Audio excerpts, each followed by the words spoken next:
মা, এই শিক্ষাটা মায়েদের বেশি করে নেওয়া উচিত। কেন জানেন? ভজনের সময় কোন মা যদি কামিনীর স্বভাব পরিত্যাগ করে মাতৃ স্নেহে শাসন করে, তার কৃষ্ণধন হারাবে না। বোঝা যায় কথা? এসব কথা না সব জায়গায় বলা যায় না, তথাপি রাত্রে আপনারা কষ্ট করে বসে আছেন তো, তাই দুটো কথা বলি। এই শাসনের ভারটাই কিন্তু আপনাদের উপরেই বর্তায়। কেন জানেন? মায়েরা হলো 9 গুণের অধিকারী, আর পুরুষেরা হলো মাত্র 6 গুণের অধিকারী। তথাপি এরা বেড়া ভাঙে, কিন্তু মায়েরা 9 গুণের অধিকারী হয়ে নিজেকে স্থির রাখতে পারে। এই জন্য এই শাসনের ভারটা মায়েদের উপরে বর্তায়। শাসন করতে হবে, যতটুকু প্রয়োজন ততটুকু দিতে হবে, অধিক না, এতে কিন্তু সর্বনাশ হবে।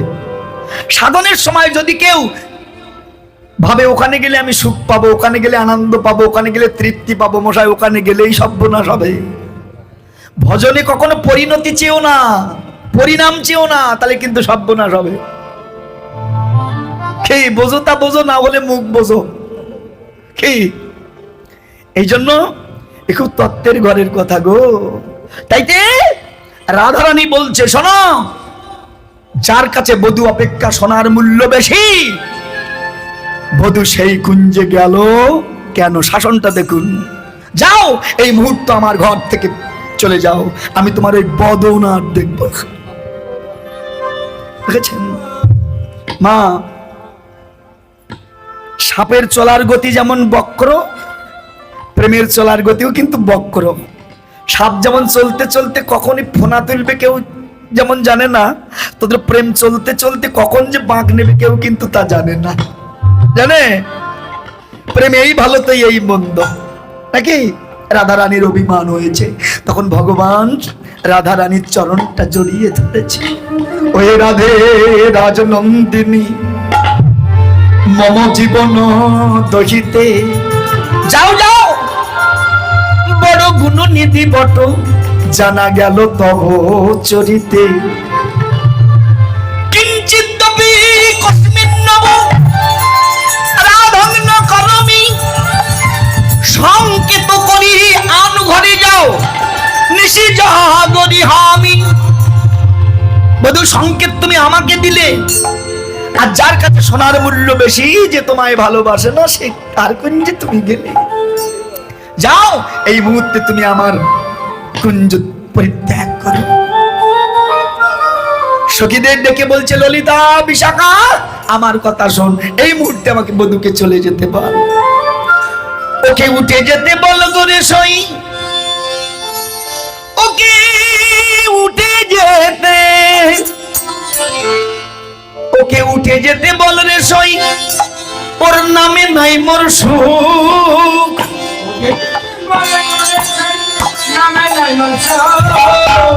উঠে যেতে বল রে সই, নামে নাই মোর সুখ।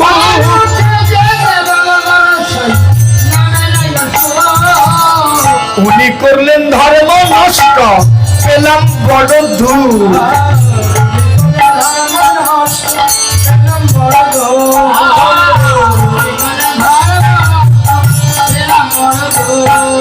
আরে উনি নাটের গুরু গোসাই, উনি নাটের গুরু।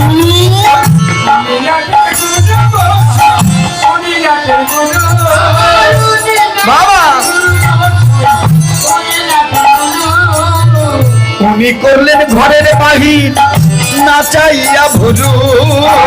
উনি করলেন নাচাইয়া ভুরু।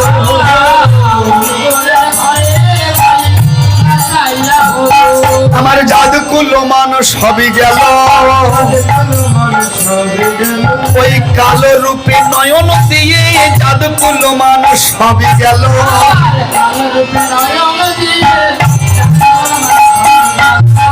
উনি করলেন ঘরের বাহির, নাচাইয়া।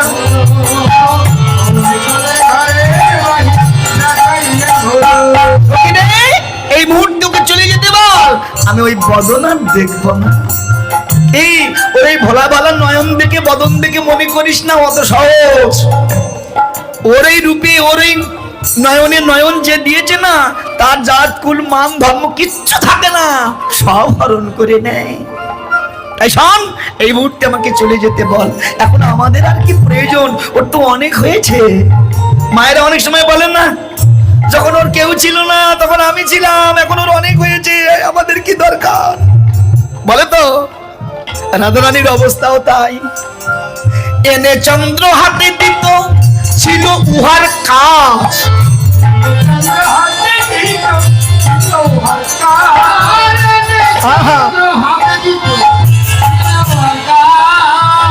এখন উহার সব হয়েছে, আমরা পেলাম লাল।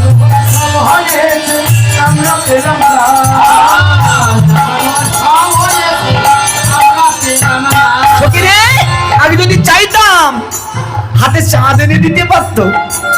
আর এখন তোর অনেক হয়েছে, আমাদের কি দরকার, এক্ষুনি চলে যেতে বল, আমি এই বদন আর দেখবো না। এটা তোদের বলে রাখি, শোন। ও যেখানেতে বসে আছে, তুলি ফেলো মাটি,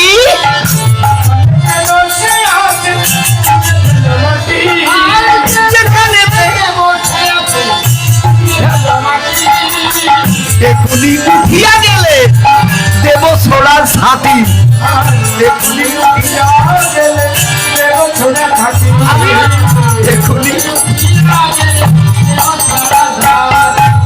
যেখানে বসে আছে ওখান থেকে চলে যেতে বল। আর চলে গেলে ওখানের মাটি কেটে যমুনায় ফেলে দে। ও চলে গেলে আমি ঘুমোয়ের ছড়া দিয়ে অপবিত্র জায়গা পবিত্র করে দেবো। ওরে রাগ রে, কে মা বাবা যায় পথখানা লিখেছে কে জানেন? আমার দ্বিজ চণ্ডী দাসে কহে বাসলিয়া দেশে,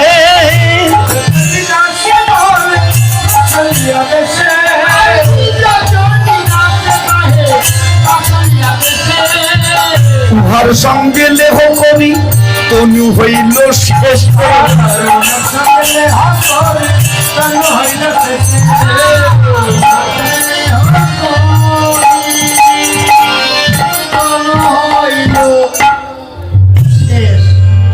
উহার সঙ্গে লেহ করি, অর্থাৎ ওনার সঙ্গে ভালোবেসে, ওনাকে ভালোবেসে আমার জীবনটাই শেষ হয়ে গেছে। কি চলে যেতে বল, আমি এই বদন আর দেখবো না। মা দেখেছেন, শাসন করা তারই তো সাজে যিনি সোহাগ করেন। জগত জীবন ভগবান রাধারানীর চরণ ধরে কত কাঁদছে সাজছে, কিন্তু রাধারানী এতখানি অভিমান করেছেন যে গোবিন্দের চাঁদ বদন পানি ফিরে আর চাইছেন। ওগো রাধে, একবার আমার পানি ফিরে চাও রাই। এ জগতে কেনা জানে বলো আমি তোমায় কত ভালোবাসি। এ বৃন্দাবনের আকাশ জানে, বাতাস জানে, তরুলতা জানে, সবাই জানে তোমার নামে আমার ওই উপাসনা। ওগো রাধে, তুমি বদন ফিরায়ে দিও না। জানো রাধে, আমি শয়নে স্বপনে সতত আমি তোমার নাম গাই।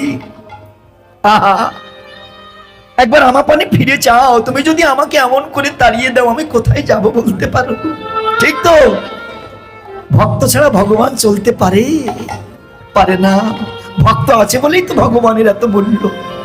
রাই, একবার ফিরে চাও, চাও আমার দিকে দেখো।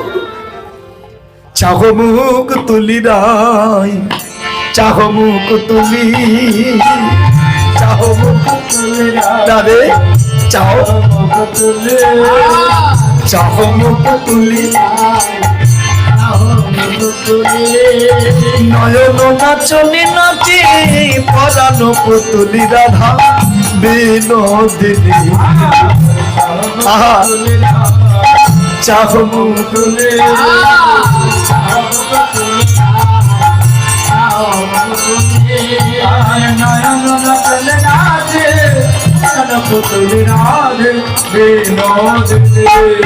রাধে একবার আমার পানে চেয়ে দেখো।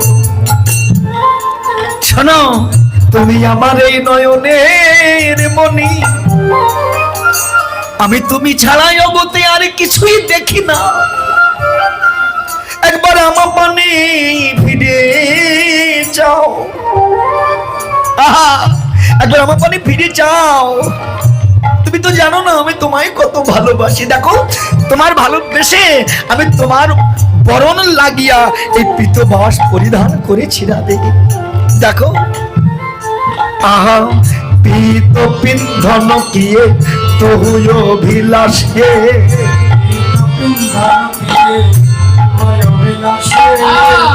পীত পিন্ধন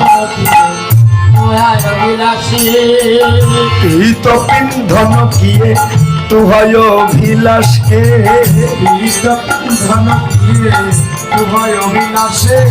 আহা পরানো সারায়ে যদি সারায় নিঃশ্বাসে রাধা বিনোদিনী,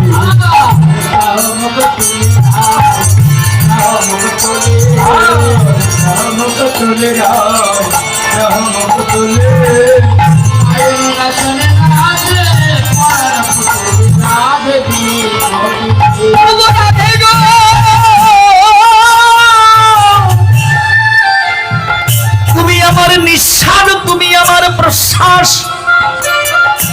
তুমি ছাড়া আমার প্রাণ বাঁচে না। এ বাবা তত্ত্বটা কি যেমন হকারে পুরুষ করে বাহিরে গমন, সকারে শ্রীমতী রাধা করে আকর্ষণ। দেখেছেন?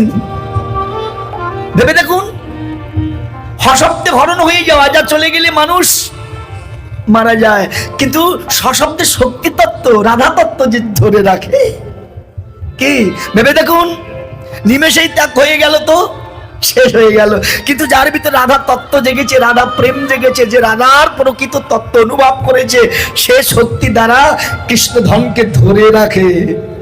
দেখেছেন? তাহলে রাধা ছাড়া কৃষ্ণ বাঁচতে পারে? আচ্ছা, এই সমস্ত কথা বোঝে কজন বলুন তো? সবাই কি বোঝে? তাইতে বলছে রাধে তুমি আমার জীবন, তুমি আমার প্রাণ। যেমন জল ছাড়া মিন বাঁচে না, তেল ছাড়া প্রদীপ জ্বলে না, রাধে তুমি ছাড়াও আমি প্রাণে বাঁচি না। কি বাবা, এ জগতে সবাই আপনি আমি কামনায় বিভোর হয়ে ভগবানের মাথায় বাড়ি দিচ্ছি, প্রত্যেক দিন ধ্বংস করছি তাকে। আহারে, তাই তো ভগবান বলছে রাধে তুমি ছাড়া আমার আর কেউ নয়, তোমার ছাড়া আমার প্রাণ বাঁচে না। আহা, দেহ রক্ষার হেতু হলো সাধনার ভজন, তাতে যদি সঙ্গমেতে হয় বিন্দুর পতন, কেমনে দেহ রক্ষা হতে পারে? বিন্দুরূপী কৃষ্ণ এরা নিত্য হত্যা করে। বিন্দুরূপী কৃষ্ণ দেহে বর্তমান, মুহূর্তে তেজিলে হয় সমাধি সমান। দেহের চাঞ্চল্য যখন হয় বিপরীত, ভজন ঘরে গেলে নাহি থাকে হিতাহিত। দেহের চাঞ্চল্য যখন স্থির রূপে রয়, যেভাবে যে ডাকে তার শান্তি জগৎময়। রাধারানী হলো সেই তত্ত্ব, যে প্রেম ভক্তি দিয়ে কৃষ্ণ ধনকে ধরে রাখতে পারেন। এই সামর্থ্য রতির নায়িকা না হলে এই মার্গে কখনো যাওয়া সম্ভব নয়, কোনোদিন সম্ভব নয় সে স্তরে ওঠা। আর যে কৃষ্ণ ধনকে ধরে রাখতে পেরেছে, একমাত্র ভগবান তার চরণে নিজেকে সমর্পিত করেছে। রাধে তুমি ছাড়া তো আমি বাঁচি না। রাধে রাধে জানো, আমার প্রাণের চেয়ে প্রিয় হলো আমার হাতের মুরলি। তুমি যদি চাও এ মুরলিও আমি তোমাকে দান করে দিতে পারি, যদি তুমি চাও। লেহো লেহো লেহো রাই আধের মুরলি,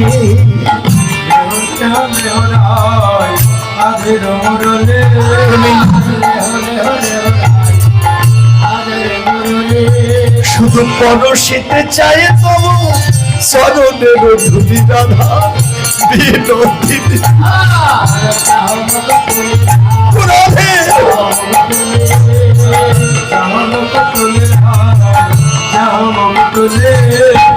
পরশিতে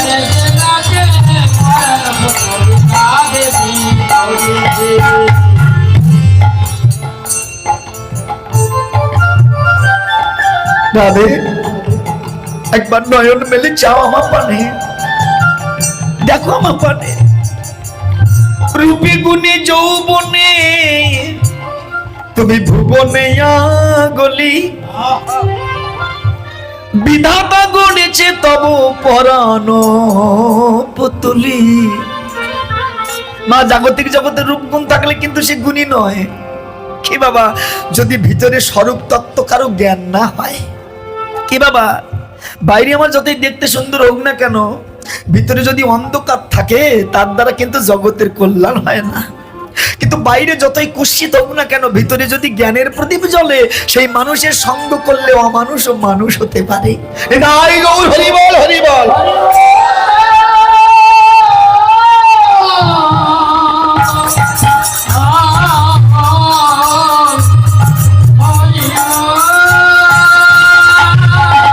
তাই তো রূপে গুণে যৌবনে তুমি ভুবনে আগলি, বিধাতা গড়েছে তোমায় পরানো পুতলি।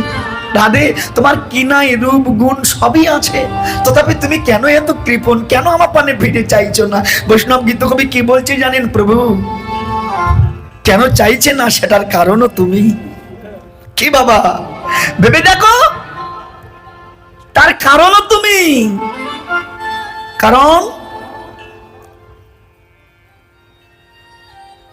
শ্রীমতী রাধা বিনোদিনীর যে অভিমান, সেও তোমার জন্য মাগো। তাইতে বৈষ্ণব গীত কবি তত্ত্ব দিচ্ছেন, হে গোবিন্দ, শ্রীমতী রাধা বিনোদিনী তোমার প্রেমের জন্য আজ এই লীলা করতে বাধ্য হয়েছেন। কেন? তিনি জগৎকে শিক্ষা দেবেন। তাই জগৎ, তোমরা আমা হতে শিখে নাও, তোমরা সময় থাকতে গোবিন্দ ভজন করো, এই শাসনের দ্বারা তাকে ধরে রাখো, তবে তো কৃষ্ণধন পাবে, নাহলে কৃষ্ণধনকে হারাতে হবে। এত ধনে ধনী যে সে কেন কৃপণ, জ্ঞান দাসেতে কহে না জানিবে মরণ। শ্রীমতী রাধা রানীর চরণখানা ধরে পড়ে আছে গোবিন্দ, তথাপি রাধা রানীর মান যাচ্ছে না। কি বাবা, ভেবে দেখুন, স্বয়ং ভগবান যিনি যোগী ঋষি গন্ধর্ব কিন্নর যার চরণ সেবা করে, স্বয়ং রাধা বিনোদিনী সেই চরণ পেয়ে উপেক্ষা করছে। সেই ভগবান রাধারানীর চরণে পতিত হয়ে কাছে। কেমন দেখা যায় কিনা মা? শুধু আপনার আমার নাম, কিন্তু যদি মান পর্যায় সম্বন্ধে কিছু জানার অভিপ্রায় থাকে, তাহলে জয়দেবের গীত গোবিন্দ গ্রন্থটা একটু পড়বেন, যদি মান সম্বন্ধে কিছু জানার দরকার হয়। তাই এই গ্রন্থে একটা শ্লোক তিনি লিখেছিলেন জয়দেব, সারগার লখণ্ডন মম শিরসি মণ্ডন। পরবর্তীটা লিখতে পারিনি, কেন জানেন? তিনি মনে করেছিলেন যে স্বয়ং ভগবান তাকে রাখবো প্রকৃতির চরণে। এই অসমাপ্ত পথখানা রেখে তিনি গিয়েছিলেন স্নান করতে নদীতে। ভগবান ওই সুযোগে জয়দেবের রূপ ধারণ করে তিনি এসে সেই অসমাপ্ত পথখানা সমাপ্ত করেছিলেন। ওগো জয়দেব, তুমি জানো না তো এই কথা বলছো? তুমি জানো না আমি রাধার দাস, আমি রাধার দাস। ইহাতে সন্দেহ যার, কোটি জনম আমায় ভজিলে বিধাই ভজনা তার। এই জন্য ভগবান যিনি রাধারানীর চরণে দাস খত লিখেছিলেন, তিনি ওহে রাধা বিনোদিনী, আমি যে তোমার ঋণী, তব ঋণ নারিলাম সুদিতে, সুদিতে তব ধার মনে করি আরবার, পুনমর হইবে জন্মিতে, কলিতে পুরিয়া কালি আমার কলিজা কাগজ করি, হদদিনু করে তেল দেখিয়া, খদিনু তব হাতে শবদ পাইন নন্দ সুতে, বেজ লাগে কি বুদ্ধি করিব, জয় রাধে রাধে বলে লুটাইয়া মাকি মধুলি, ইহা বই আমি আর না পারিব। শুধু এক জন্মে নয়, কোটি কোটি জন্মে যদি আমি তোমার চরণে দাস হই ওগো রাধে, তথাপি তোমার প্রেমের ঋণ শোধিতে নারী। আহা, দেখেছেন মা, আমি যদি কোটি কোটি জন্ম তোমার চরণের দাস হয়ে জন্মি, তথাপি আমার এই প্রেমের ঋণ, তোমার প্রেমের ঋণ আমি কোনোদিন শোধ করতে পারবো না। আহা, রাধারানীর চরণ ধরে এমন করে কেঁদে সেদেও যখন রাধারানীর মান গেল না জানেন, তখন সখীদের কাছে ডেকে বলছে, ও ললিতা, ও বিশাখা, এত করে কেঁদে সেদেও যখন রাধারানীর মান গেল না, তবে তোদের কাছেই আমি বলে রাখি, এ রাধা অপরাধী প্রাণ আমি আর রাখবো না, প্রাণ আমি রাখবো না। যখন রাধার চরণ থেকে আমি বইমুখ হলাম,